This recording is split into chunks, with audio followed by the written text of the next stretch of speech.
cut it if you go in the tank for a while. Yeah. Change things up. Herrera to his left.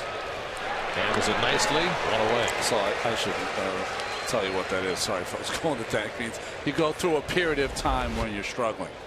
It's a shot from behind Herrera. We'll see how Herrera moved to his left. Looks like he's got sure hands.